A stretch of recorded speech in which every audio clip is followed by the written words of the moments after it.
Hi and welcome. In this demo, I'm going to explain to you how you can create a funnel chart. So funnel chart is the type of chart that you cannot simply use the show me drop down to produce. It's one of the type of charts that you will have to think about artistically and produce them.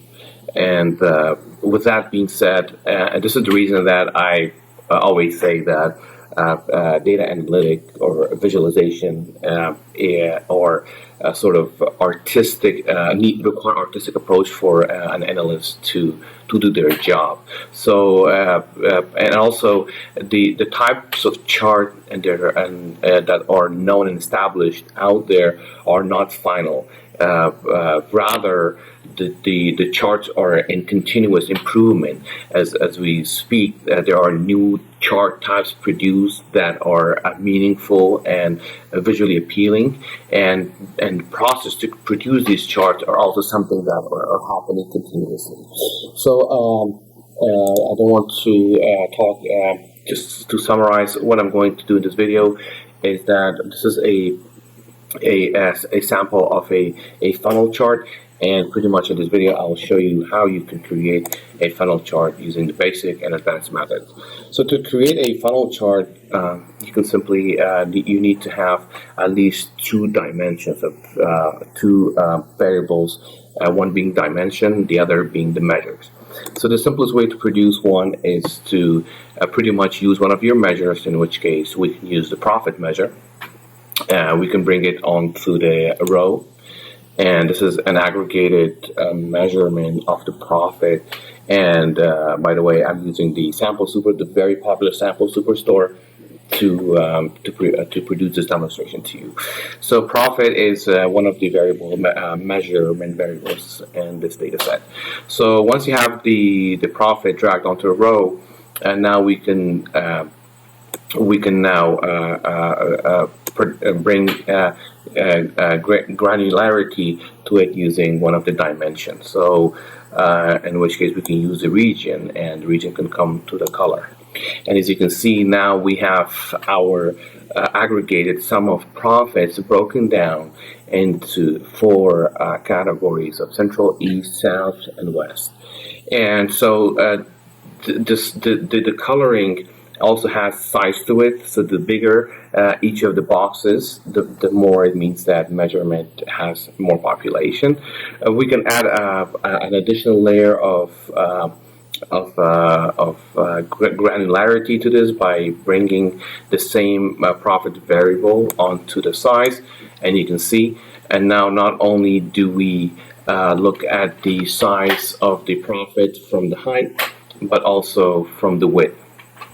And so this is one of the most basic ways to create a funnel chart, and this does look like a funnel when we ascend it from the highest to the lowest. So this is our very basic funnel chart which we just produced. And if you would like, we can add additional values or layers of details to this by simply bringing the variables onto the labels. Now we have the number of, that's the sum of profits for each of these region segments, and we can also bring the name of the regions here. And for the sake of elaboration, we can just add a percentage of total, and that allows us to look at each of the region segments by their proportion attribution to the whole numbers. And something else we can do here is to so make sure that we have the population underneath.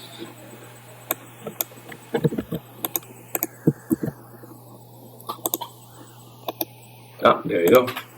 For some reason, it did not have that order of region and then the percentage. There you go. That's the very most basic funnel chart for you.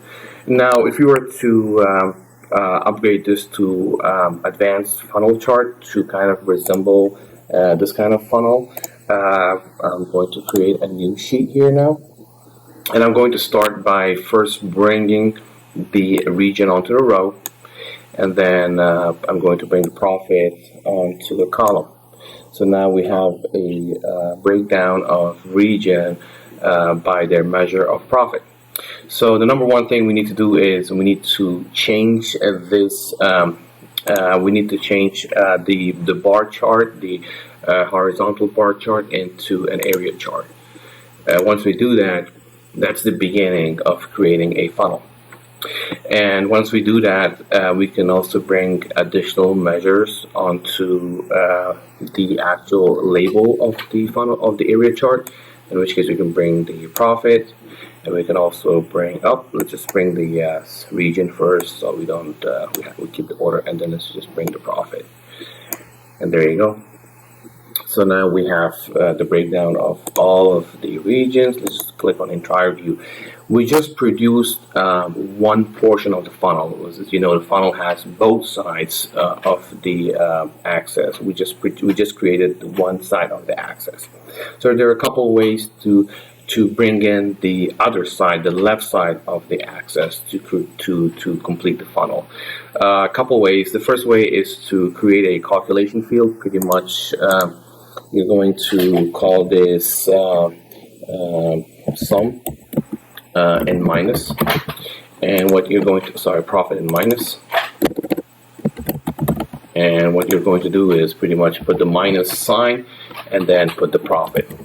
And what it does is it gives you the reverse, the inverse of your profit sums.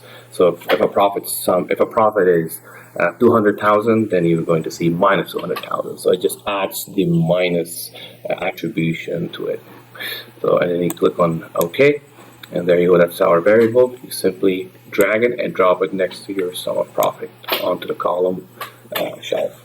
There you go. Now we have our funnel chart, and as you can see, the way it works is the region that has the highest measures numbers are above the ones that have the least.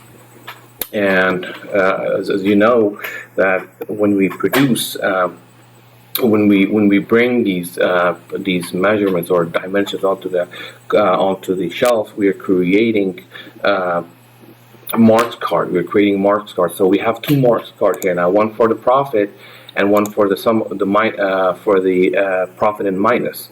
So profit and minus, depending on whichever you would like to keep, we can remove one of them. So let's just remove the labels for the right side. Just simply remove the labels, and there you go. We can only keep the one on the left, and we can also play with the formatting and customization by bringing it all the way to the left.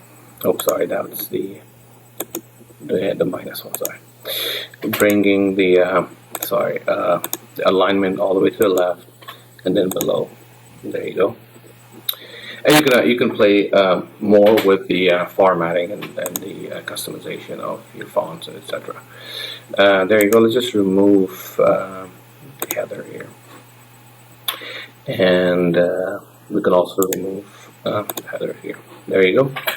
Now we have your funnels. You can also play with the coloring and see when you change the color of one of the axes. Let's say the profit in minus is on the left. So let's say if you change this to orange, and the coloring did not apply to the right side of the axis, so we'll have to do the same to the right side, which is the profit, this one, and do the same thing here, orange. There you go. So that's your funnel. So the second way is to actually let's just remove the profit and minus, right? And so we have one part of the segment, right?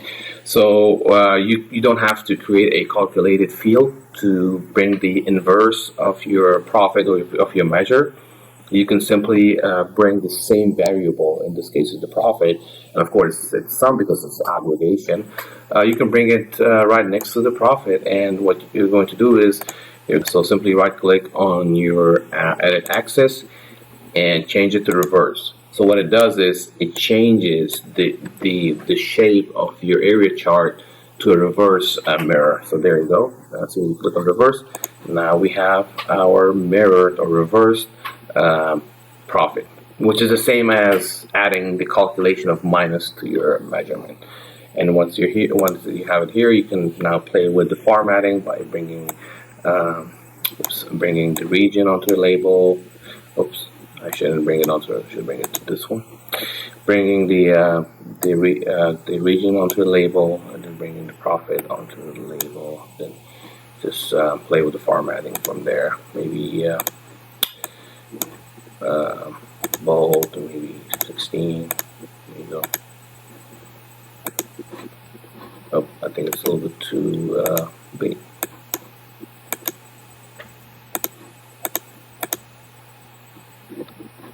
That's still